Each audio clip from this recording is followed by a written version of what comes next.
terceiro B imos vos explicar en que consisten os traballos tradicionais do campo galego.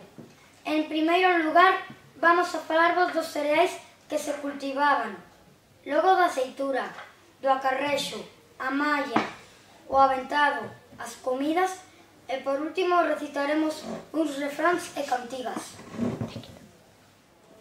En Galicia, o cultivo dos cereais trigo, millo e centeo foi salientable, o que dan proba a cantidade de muiños que existían a carón dos ríos. O millo trouxose de América e cultívase no século XVII. O centeo é un cereal moi resistente, que se adapta a todo tipo de terreo. O centeo cultívase en outubro e a aceitura en xullo e en agosto. O trigo é un cereal moi parecido ao centeo, que se cultiva en outono ou na primavera en zonas frías de montañas. É un cereal que non quere humidade. Aceitura, corta ou sega, era un traballo tradicional do agro galego. Consistía en segar a planta de trigo ou centeo e logo na eira separar o gran da palla e almacenalo nas suchas ou tullas. Era un traballo colectivo. No día sinalado, un día de sol contra o 25 de xullo, como di o refrán. Polo San Xoán, sécalle unha raíz o pan.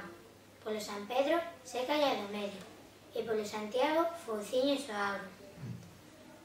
O dono das leiras chamaba unha cuadrilla de homes e mulleres, algúns a xornal, outros eran veciños ou familiares. Ao comezar o día presentábanse na casa do dono, todos cos apeiros necesarios, os homes con fouciños e as mulleres e nenos coas gañas de traballar. Era raro ver unha muller segando, xa que o seu traballo era separar os ventos ou outras ervas malas e logo cunha presa da mesma palla atalo ata facer un mollo. Por último, cos mollos facíase montóns para protexelo dos pásaros ou das inclemencias do tempo. O acarrexo realizábase co carro, co seu característico xorrío polas corredoiras. Moitas son as pezas que constituían a este instrumento de labranza. A madeira das nosas máis preciadas árbores, amieiros, castiñeiros, entre outros, contribuíron a formar parte da estructura do carro. A malla é a operación de bater nun cereal coa finalidade de separar a semente da palla. Antigamente usábase un aparello denominado mallo, co que os homes e as mulleres golpeaban os cereais. Despois inventáronse as malladoiras, que son movidas por animais, e máis tarde, coas tecnoloxías, inventáronse as máquinas de mallar, que fan todo ese traballo. A malla adoitábase facer para os cereais de verán, o trigo, a cebada e o centeo, o máis cultivado en Galicia.